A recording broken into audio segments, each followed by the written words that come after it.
Minha dúvida é sobre cobrar ou não cobrar pelas entrevistas iniciais. Sei que algumas pessoas cobram, outras não cobram. Qual a sua opinião a respeito?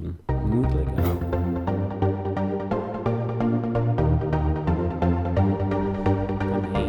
Que bastante importante para quem está começando o consultório, tem aí essa dúvida, poxa, mas eu cobro, já vi dúvidas desse tipo, né? Se eu cobro, aí como que eu faço para cobrar? Nem marquei, faço uma entrevista antes e cobro depois, como que é isso? Aviso, não aviso, mas aí falo sobre o valor da sessão na hora, falo antes, como que funciona, né? Eu acho que são perguntas sempre muito legítimas e muito importantes para a constituição do analista que se quer ser. Aí aqui vou começar nessa resposta trazendo uma dimensão que é ética e estética. Para você pensar o que você vai fazer, antes você tem que pensar por que você está fazendo isso, que lugar que isso te dá no mundo, nas relações e como que você quer estar, né? Como que você quer estar ali? Como que você quer ser vista também? Que relações que se inauguram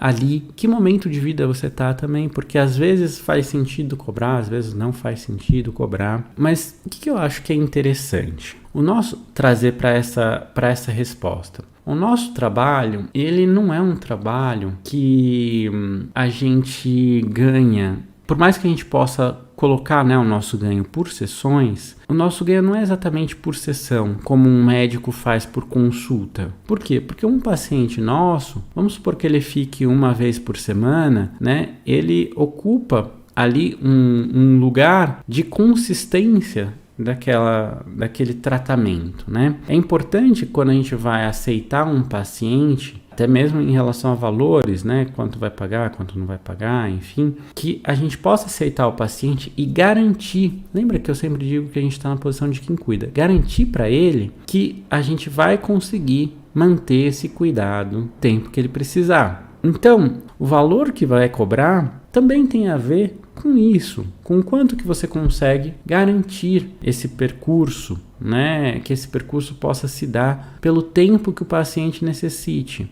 Porque às vezes, o Freud já trouxe essa discussão lá atrás, que é, tem uma coisa entre os médicos que é não cobrar de médicos o atendimento. Mas qualquer médico que for me atender, ele vai me atender uma vez, duas, ou vai fazer um tratamento que tem início, meio e fim muito rápido, ou relativamente muito rápido, em relação ao que é um tratamento psicanalítico. E ali o Freud estava pensando no fim do tratamento, estava pensando que o objetivo era a cura ainda, né? Quando ele está trazendo essa discussão. Ou seja, que teria que ter um tempo final, um tempo limite para análise. Então, se a gente aceita por um valor muito aquém do que é a nossa expectativa, o quanto que isso pode interferir para que a gente não tenha mais vontade ou disposição de atender esse paciente. Se isso pode estar acontecendo, é importante rever o seu lugar como analista. Estou falando assim porque às vezes as pessoas colocam uma dimensão muito moralista nesse aspecto, né? E que impede que o analista pense sobre o que a ele é motivador também. E aí, nesse movimento de não pensar, ele não consegue analisar aquilo que seria uma contra-transferência de irritação com o paciente, de irritação com o fato do paciente não caminhar na velocidade que ele gostaria que o paciente caminhasse, e ele não percebe que está aí.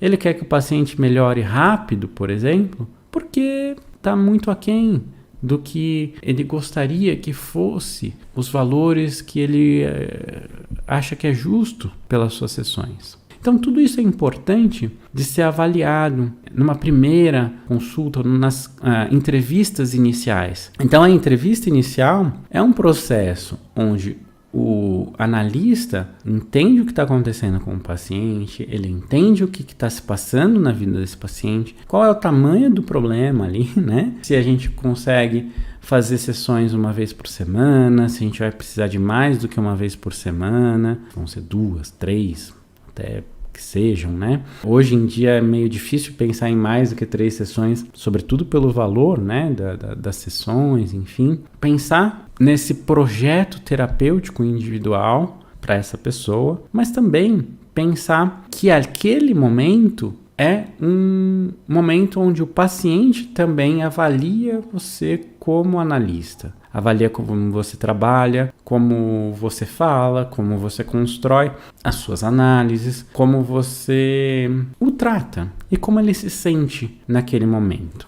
Eu costumo dizer aqui na divulgação do meu curso que o objetivo do curso e até da jornada, né? Da jornada é fazer aí, dar o pontapé inicial, mas o objetivo do curso é que os meus alunos eles saiam do curso como analistas que são capazes de construir uma análise consistente do paciente já na primeira sessão. O que eu penso da primeira sessão?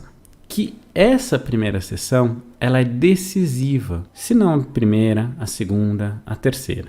Vamos colocar que em até 3 sessões, até 3 entrevistas iniciais ali, seja importante que você consiga fazer um arco de início, meio e fim, onde você consiga de fato devolver algo significativo para o paciente, que você consiga mostrar que você entendeu onde está o núcleo do problema, o núcleo da questão a ser trabalhada. Se você consegue fazer isso já na primeira sessão, legal. Se consegue fazer na segunda, bom. Na terceira ainda está bem bom.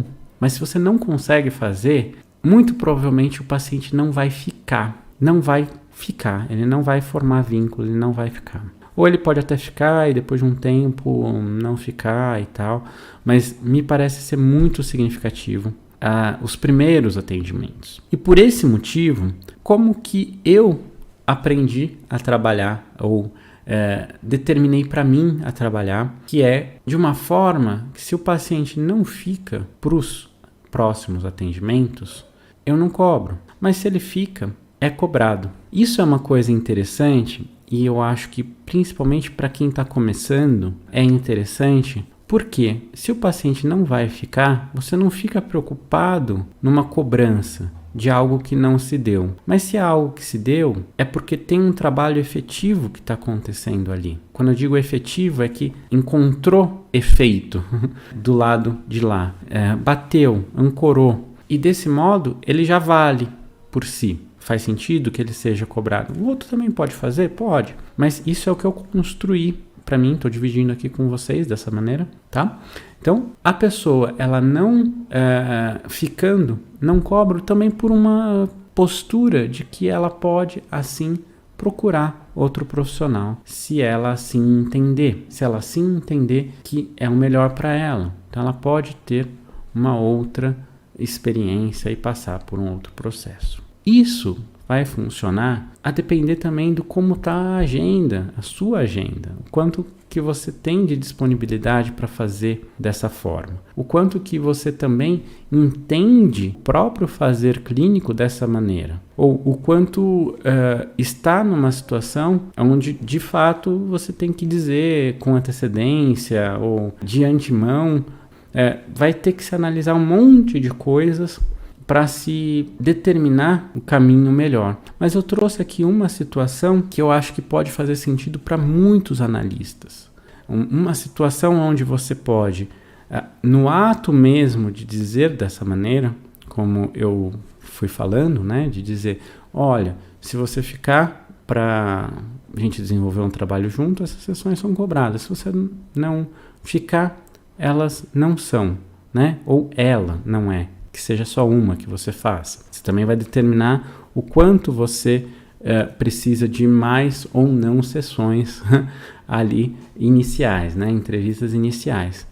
Isso é interessante porque diz que ao outro, né, no ato, que você confia no seu trabalho. E que se você não for um analista que a outra pessoa veja que é o analista para continuar um trabalho naquele tempo, que você arca com esse custo. Mas se você for, de fato, o trabalho já começou e a outra pessoa já pode arcar com o tratamento que já se iniciou.